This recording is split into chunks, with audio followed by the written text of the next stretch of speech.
Hello, my name is Brittany Cornelius, and I am the literacy coach at Lake Magdalene Elementary School, servicing grades K through 5 in Hillsborough County in the state of Florida. This is my 11th year in education and my second year as a literacy coach. I am submitting on behalf of the Data Dynamo Award. My journey with the science of reading began a few years back, but I kind of want to take you into my childhood first. I grew up learning the whole language approach, which, as you can imagine, I greatly struggled with reading. I was told going from kindergarten to first grade that I could not read, so I had a teacher that would pull me out to support me and help me catch up. But really, she began to teach me so explicitly and systematically. I remember how easy it felt to decode, and especially when she used those decodable readers. She said that I learned to read rather quickly, simply because she was using what I needed. I really relate to my students who struggle because we know that reading is not natural. It's not something that comes to us as naturally as my kindergarten teacher thought it would. However, as I began my journey through school, I did struggle to become that skilled reader because I still lacked many skills on the language comprehension side. I see the students in front of me going through the same things, and I knew that I needed to make a change. So I began to research and dig deeper into the principles of the science of reading and figuring out what I could use in my classroom to support them. I'm guilty of using what I learned in college, such as the cueing system, to help my readers. But I could see right in front of me that it wasn't working and I needed to make change. Therefore, the research I was reading about, I began to implement in my classroom, and the growth I saw was tremendous. I have many achievements in the classroom that I can think about, but the biggest one is this past school year as a literacy coach, impacting the teachers in front of me. I taught students over summer in a reading camp who were up for retention.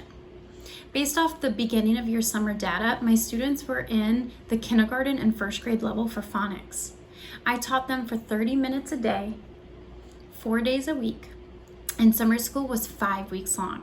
At the end, every single one of those students were performing in the green at a third grade phonics level. I knew this was the missing puzzle pieces that we needed in our K through 2 classrooms. So I presented this data to my teachers at the beginning of the year and spoke to them about the changes we needed to make. The explicit and systematic phonics instruction is what our students needed. They were excited about the data that they saw, but as you can imagine, we're a little hesitant. One of the hardest things about being a literacy coach is teacher buy-in, and I could see that they weren't as excited to make change, but they knew it's needed. So we began to dig deeper into the research, and I presented to them, and they knew that this could work. They were so excited that we were also going to be implementing dibbles, and they couldn't wait for the data that they were going to receive on each of their students. Turn around this past December, they were even more excited when they got their middle of year benchmark assessment scores and saw the growth that was happening. The science of reading is what was needed. This is key for us. I feel my teachers do a pretty good job with the language comprehension side, but what we were missing was a dedicated time for that decoding instruction. My goal is to support my teachers flip this upside down triangle that we have. The biggest chunk of our triangle are students in need of intervention. But we know that science-based reading instruction will reduce that need for intervention. So how I utilize data to support student achievement first is by impacting my teachers, who are then going to impact those students. We start out with our benchmark assessment data, and we place students into the proper tiers of instruction, because the best part of this data is it's going to ensure that every student is receiving the right instruction. After that, we then use the goal setting report to identify exactly what each student needs. And how are we going to get them there? How far off are they? We then dive into a plan of action for each student. What small groups can we create? What resources are we going to pull? How are we going to progress monitor them to ensure that our instruction is working? My teachers then place their students into tier 2 and tier 3 groups, which are those students in the yellow and red, and we create a plan of how we are going to progress monitor them to ensure that they are making the growth they need. Now we do plan weekly, and about once a month in one of those planning sessions, we bring additional data to see the progress our students are making. We decide what changes need to be made, which students are falling below the aim line. What are the best instructional decisions for us based off the data in front of us?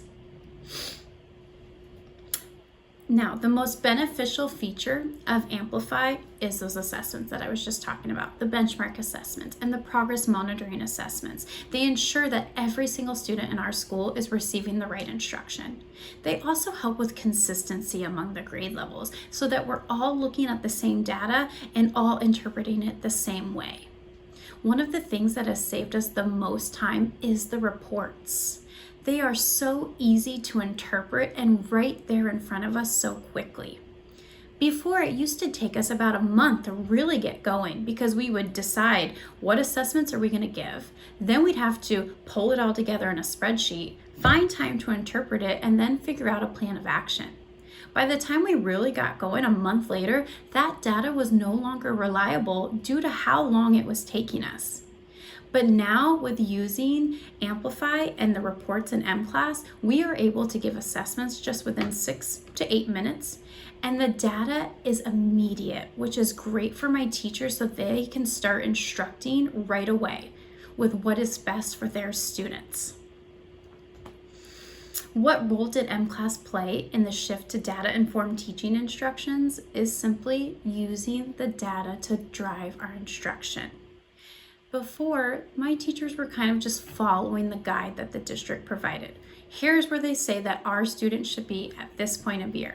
But now they have the data to really drive that instruction. What do our students need? What are they really excelling in? What are they struggling in? And what decisions can we make? The data is right in front of them, and they no longer have to wait for me to pull it and analyze it with them. They can make instructional decisions very quickly thanks to the reports in M-Class.